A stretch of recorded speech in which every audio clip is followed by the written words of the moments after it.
Hi everyone, my name is Gracie and I am a Clean Air Ambassador for the San Luis Obispo County Air Pollution Control District. And it is my job to teach you all about how to keep our air clean. Today I'm going to be talking about waste management in the United States. So what is waste management? Waste management is just a fancy term for the activities and actions needed to manage the waste we create, in collecting it from our homes to monitoring how much we produce. Most people know very little about where our waste goes, even though we are actively producing it every day. Did you know that the average American produces 4.4 pounds of waste per day? That is a huge amount, and the amount of waste that we create pollutes our oceans and natural ecosystems, and some pollutes the air we breathe as well. So, if you want to see the impact that you and your family make, you can always gather all of your trash in a separate bag one day, and you will be amazed. And it also will probably help you see small things you can do to reduce the amount of waste that you create. In another Clean Air Ambassador video, you can find information about the benefit of recycling and composting. Composting and recycling are so important.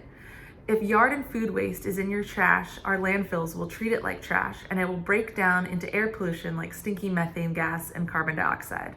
So it's important to compost our yard and food waste so that it can be turned instead into nutrient-rich soil at home.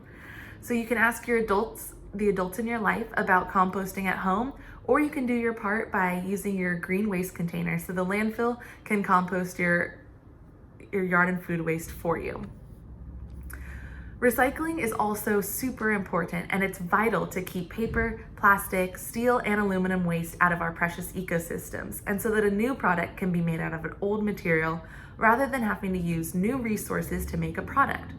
Some waste must be sent to the landfill, but the best thing you can do is to reuse, reduce, and find a new use for a product that can be considered waste. So, instead of throwing away an old jam jar, turn it into a drinking cup. Instead of throwing away paper towels or using them, try out hand towels that you can just throw into the washing machine. Instead of buying new clothes, shop at a thrift store. That's where I got this. There are many easy ways to decrease waste and air pollution. Here are some examples for you to think about. First, reduce the amount of waste you produce, reduce the amount of material you use, and reduce what you buy. Second, reuse in every area that you can. Reuse an old shirt as an old rag. And third, recycle. Check the number on the bottom of all plastic products and check with your local waste management on the numbers they accept and put them in your home's special blue recycling container. We all play a role in waste management, and it is important to be aware of and reduce the waste we make. So thank you for joining us, and I hope you learned something new today.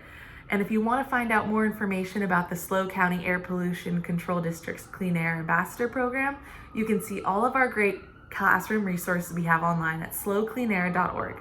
You can also find us on Facebook, Twitter, and Instagram at SLO Clean Air. Thank you.